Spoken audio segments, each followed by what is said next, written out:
Morning সবাইকে। Neha lifestyle daily ব্লগে তোমাদের সকলকে ওয়েলকাম। কেমন আছো তোমরা সবাই? আশা করি সবাই নিশ্চয়ই বেশ ভালো আছো, আর আমিও অনেক ভালো আছি।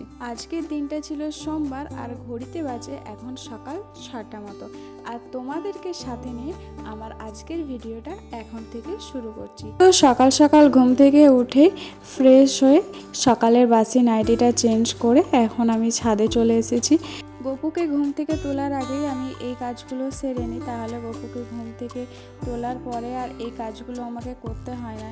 এই 2-3 দিন ধরে বৃষ্টি হওয়ার জন্য গপুর জামাগুলো কাচতে পারিনি। ও 2-3 দিনের জামা প্যান্ট ছিল, আর আজকে দেখলাম যখন বৃষ্টি হয়নি এই সকালের দিকে দেখলাম হালকা হালকা রোদ উঠেছে, তো সেই জন্য আমি ওর জামা প্যান্টগুলো কেচে ভালোভাবে ছাদে মিলে দিচ্ছি। আর এত ছোট ছোট জামা একটা একটা করে কাচতেও অসুবিধা হয়। আমি সেই জন্য কী করি, যখনই 2-3টে হয়ে যায় তখনই আমি ভালোভাবে কেচে তারপরে ছাদে মেলে দিই। আর অপু থালা গ্লাসগুলোও আমি ভালোভাবে পিতম্বরী দিয়ে মেজে নিয়েছি। আর পিতম্বরী দিয়ে মাজলে না বেশ চকচক করে, সেটাই তোমাদেরকে দেখাচ্ছিলাম যে কতটা চকচক করছে, মানে খুব ভালোভাবে পিতলটা পরিষ্কার হয়।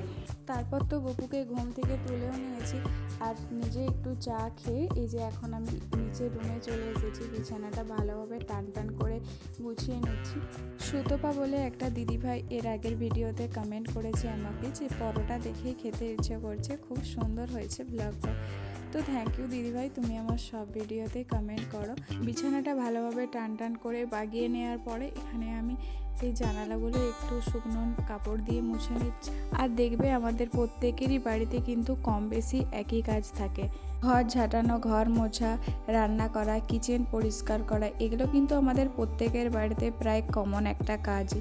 এই কাজগুলোর সাথে সাথে আমরা যদি আমাদের নিজেদের ঘর বাড়ি একটু একটু করে প্রত্যেক দিন পরিষ্কার করে রাখি না, তাহলে দেখবে যে একবারে যে পরিষ্কার করার একটা ব্যাপার থাকে সেটা কিন্তু আমাদেরকে এত তাড়াতাড়ি করতে হয় না, আর বেশি সময়ও লাগে না, আর অতটা কষ্টও হয় না। যে একবারে যখন আমরা পুরোপুরিভাবে ডিপলি ক্লিন করতে চাই তখন কিন্তু অনেকটা কষ্ট হয় আর অনেকটা সময়ের ব্যাপার থাকে।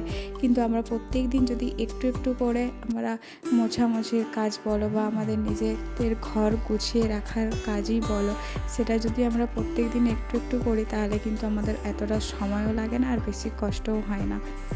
রাখি দাস বলে একটা দিদিভাই কমেন্ট করেছে, আজ প্রথম তোমার ভিডিও দেখলাম, খুব ভালো লাগলো, অনেক অনেক ভালোবাসা দিয়ে তোমার পাশে থেকে গেলাম, নেক্সট ভিডিওর জন্য অপেক্ষায় থাকলাম। তো থ্যাংক ইউ সো মাচ দিদিভাই, তোমাকে এইভাবে আমার পাশে থেকো, আমাকে সাপোর্ট করো, তোমার জন্যও আমার অনেক অনেক ভালোবাসা রইল।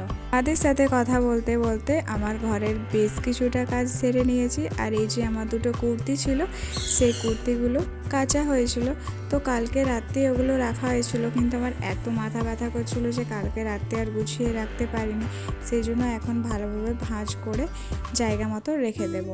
আজকে যেহেতু একটু পরেই বেরিয়ে যাব, বাড়ি ফিরতে প্রায় 8টা 8:30 বেজে যাবে সন্ধ্যেতে, তো তারপরে না সত্যি খুব টায়ার্ড হয়ে যাব, আর তারপরে এই কাজগুলো করতে একদমই ইচ্ছে করবে না। আর গপুকে যেহেতু নিয়ে যাব না, রেখেই যাব, তো এসে ওকেও সেবা দিয়ে রাতে শয়নে দিতে হবে, তো ভাবলাম যে কাজগুলো এখনই গুছিয়ে রেখে যাই। কে কে যাচ্ছি আর কোথায় যাচ্ছি সেটা অবশ্যই এই ভিডিওটা তোমাদেরকে শেয়ার করব, ভিডিওটা কিন্তু শেষ পর্যন্ত দেখতে হবে। তার জন্য নিচের ঘরটা আমার ঝাঁটিয়ে মোছানো হয়ে গেছে, ঝাঁটানোটা আমি আগেই সেরে নিয়েছিলাম আর মুছেও নিয়েছি। আর তারপরে এখন আমি উপরের ঘরে চলে এসেছি, আর উপরের ঘরের আজকে বেডশিটটা কাচা হয়েছে, আর এই নিচের বেডশিটটা মেলাই থাকে, তো নিচের বেডশিটটা আছে, আর উপরে যে বেডশিটটা মেলা থাকে সেটা মাইমা কাচার জন্য নিয়ে গেছে, আর মাইমা ঘরটা ঝাঁটও দিয়ে দিয়েছিল, তো শুধু আমি ওপরে এসে ঘরটা একটু মুছে নিচ্ছি। আর আজকে একটু কাজটা তাড়াতাড়ি করার চেষ্টা করছি, কারণ মামা বলেছে 10:30টার মধ্যে সবাইকে রেডি হতে, তো জানি না কতটা কি করে উঠতে পারবো। তবে রান্নার চাপটা অন্য দিনের তুলনায় আজকে একটু কম ছিল, কারণ আমরা যেহেতু কেউ থাকবো না, সেই জন্য বাড়িতে শুধু দিদা আর দাদু থাকবে।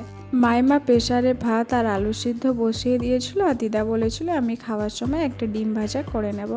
একটা বোন আমাকে কমেন্ট করেছে, বোনটার নাম ঠিক জানি না, তবে বোনটার চ্যানেলের নাম মাই ইউনিভার্স। বোনটা কমেন্ট করেছে খুব সুন্দর হয়েছে দি, কি অ্যাপ দিয়ে এডিট করো। তো বোন থ্যাংক ইউ তোমাকে, আর আমি ইনসার্ট অ্যাপ দিয়ে এডিট করি। সায়ন বলে ভাই কমেন্ট করেছে ভেরি নাইস ভিডিও। তো থ্যাংক ইউ ভাই, তোমাকে এইভাবে আমার পাশে থেকো, ভিডিওগুলো দেখো। তো উপরের ঘরের কাজ আর সিঁড়িটাও এখন আমি মুছে নিয়েছি, আর নিচের ডাইনিং রুমটার কাছে এসে আমি ডাইনিং টেবিলটা পরিষ্কার করে নিচ্ছি। আর জলের বোতলে বেশ অনেকগুলো বোতলেই জল শেষ হয়ে গেছিলো, তো জলগুলো ভরে আমি টেবিলে রেখে দিয়েছি।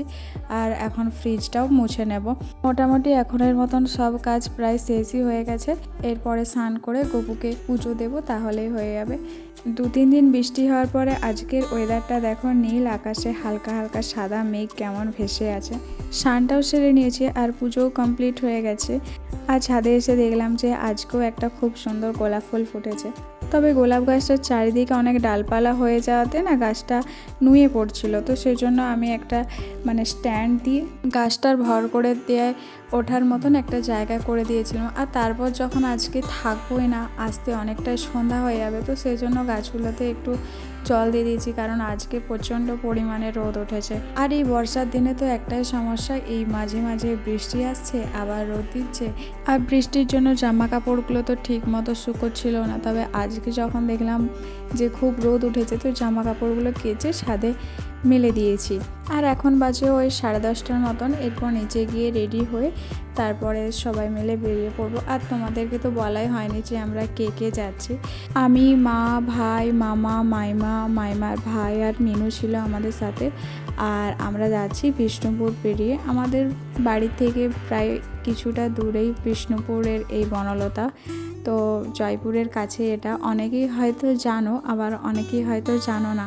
বনলতা যাওয়ার কোনো প্ল্যানিংই ছিল না, তো কালকে রাতে ডিনার করার সময় হঠাৎ আমার মাথায় আসলো যে কোথাও একটা ঘুরে আসি। তো মামা বললো এখন এই টাইমে কোথায় যাবি? তো আমি বললাম যে আমাদের বাড়ির থেকে কিছুটা দূরে বনলতা থেকেই ঘুরে আসি। আর সেই দিনে রাতেই মাকে বাবাকে ফোন করে জানানো হয়, কিন্তু আমার বাবা বিশেষ কারণের জন্য আসতে পারেনি। তো মা, ভাই আর আমি গেছিলাম। আর যেহেতু মাইমার বাপের বাড়ি ওখানে বিষ্ণুপুরে, তো মাইমার ভাইও গিয়েছিল, আর আমরা ওখানেই খাওয়া দাওয়া করেছিলাম মাইমার বাবার বাড়িতে। তবে কিছু ঘন্টা টাইম কাটানোর জন্য এই জায়গাটা ঠিকঠাকই ছিল। পার্কের ভিতরটাও খুব সুন্দরই ছিল, তবে শীতকালে গেলে সেটা আরও ভালো হতো। আর এখানে দেখো প্রচুর মাটির জিনিস বিক্রি হচ্ছিলো, কিন্তু দামটা অনেক এক্সপেন্সিভ ছিল। 50 টাকার জিনিসে 200-250 টাকায় এরকম দাম নেওয়া হচ্ছিল। আর এই তো এখন পার্কের মধ্যে সবাই একটু ঘোরাঘুরি করছিলাম। তবে প্রচণ্ড পরিমাণে রোদ ছিল, কারণ আমরা 3-3:30টার সময় বেরিয়েছিলাম। তো চলো তাহলে আজকের ভিডিওটা এখানেই শেষ করছি। ভিডিওটা কেমন লাগলো জানিও তোমরা।